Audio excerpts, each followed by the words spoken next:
In the heart of Medina, under the vast, star-dusted sky of 640 C, the city slept in a gentle hush, broken only by the soft clink of camel bells and the distant hum of night prayers. It was during these quiet hours that Hazrat Umar Farooq, R.A., the second Caliph of Islam, roamed the streets, his towering figure cloaked in a simple, patched garment that belied his authority. In one hand, he carried a flickering oil lantern, its warm glow casting long shadows on the mud brick walls, a symbol of his tireless quest to seek out the forgotten and the needy. Known for his unyielding justice and boundless compassion, Umar's heart was restless, driven by a deep sense of duty to ensure no soul in his care suffered in silence. His nighttime patrols were legendary, whispered about in the homes of Medina, where tales of his kindness spread like the desert wind. At the city's edge, far from the lively marketplace, stood a small, crumbling hut, its walls weathered by time and hardship. Inside, Aisha, a widow with weary eyes, sat mending a tattered cloth under the dim light of a dying lamp. Her two children, 8-year-old Hassan and 5-year-old Fatima, lay on a thin mat outside, curled up under threadbare blankets against the cool desert air. Hassan, ever curious, whispered to his mother about the stories he'd heard of the Caliph who walked the night, helping those in need. "Ummi, they say Hazrat Umar carries a lantern and listens to everyone, even the smallest," he said, his voice tinged with hope. Aisha, her face etched with worry, smiled faintly but dismissed the thought. "The Caliph is a great man, Hassan, with the weight of the Ummah on his shoulders. Our little hut is too small for his notice." Little Fatima, clutching a wooden toy, added, "But Ummi, he's like a star come to earth." Aisha patted her daughter's head, her heart heavy with the reality of their empty pantry and the long walk to the market she could no longer afford. Meanwhile, Umar's steady footsteps echoed through Medina's winding alleys, his keen eyes scanning for signs of distress. He paused near a well, overhearing two townsfolk marveling at his deeds. "Did you hear how the Caliph delivered grain to old Ibrahim's house when he fell ill?" one said. The other replied, "His heart is like a river, always flowing with kindness. But how does he find those in need?" Umar, hidden in the shadows, smiled to himself. "By walking among them, not above them," he murmured, pressing on. As he neared the outskirts, a faint sob caught his ear, pulling him toward Aisha's hut. Peering through the darkness, he saw the children shivering outside and Aisha praying inside, her voice trembling with quiet desperation. Knocking gently on the doorframe, he called out, "Peace be upon you, sister. May I enter?" Startled, Aisha rose, clutching her shawl. "Wa alaykum assalam. Who are you, coming so late?"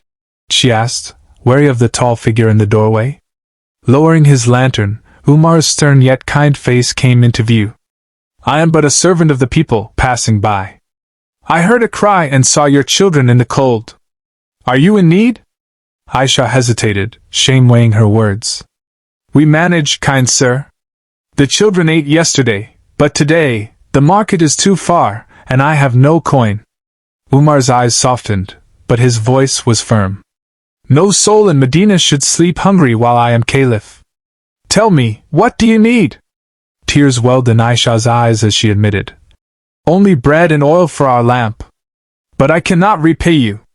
Umar smiled gently. "Your dua is payment enough. Wait here."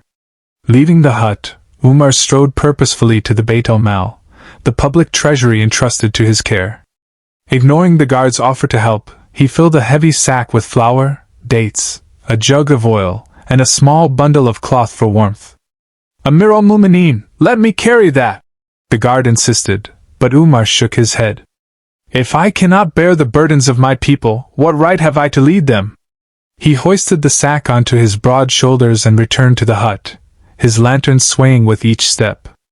Aisha and her children, now awake, watched in awe as he set the sack down, its contents spilling slightly to reveal the treasures within. Hassan's eyes widened. "Look, Ummi! It's the man with the lantern!" Fatima clapped, giggling. "He's like a star!" Kneeling to their level, Umar handed them dates, his voice warm. "Eat well, little ones, and grow strong to serve Allah." Aisha, overwhelmed, stammered, Who are you, kind stranger, to care for us so? Preparing to leave, Umar replied. I am Umar, servant of the Ummah. If you ever have need, call for me at the mosque. Medina is your home, and no one here stands alone. Aisha gasped, realizing she stood before the Caliph himself. Falling to her knees in gratitude, she was gently lifted by Umar. Stand tall, sister. We are all equal before Allah. Only He deserves such thanks. Before leaving, he lit their small lamp with his own, leaving a warm glow that filled the hut with hope. As he disappeared into the night, the children hugged their mother, their laughter echoing softly. The next morning, the marketplace buzzed with life as Aisha, now carrying a basket of fresh bread, shared her story with her neighbors.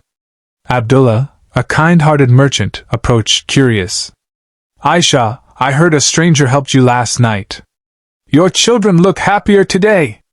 Smiling, Aisha replied. Not a stranger, but Hazrat Umar himself. He carried food to our door and lit our lamp.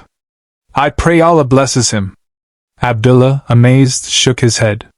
The Caliph, carrying sacks like a laborer? His kindness humbles us all. The story spread like wildfire, inspiring the townsfolk to act. Neighbors began sharing food, cloth, and oil, each act of generosity a reflection of Umar's example. One man declared, If the Caliph serves the poor with his own hands, how can we do less? Another added, Let us care for one another as Umar cares for us. From a quiet corner of the market, Umar watched the scene unfold, his lantern now unlit in the daylight. His stern face softened into a smile as he saw the community unite, their hands and hearts open. Alhamdulillah, he whispered. The light of kindness spreads. Turning toward the mosque, he walked on, ready to continue his work, knowing that his legacy was not in titles or power, but in the warmth of a lit lamp, a full stomach, and a united ummah. In Medina, the ripple of his compassion touched every home, a testament to a leader who served not from above, but from within, his lantern a beacon of justice and love that would shine through the ages.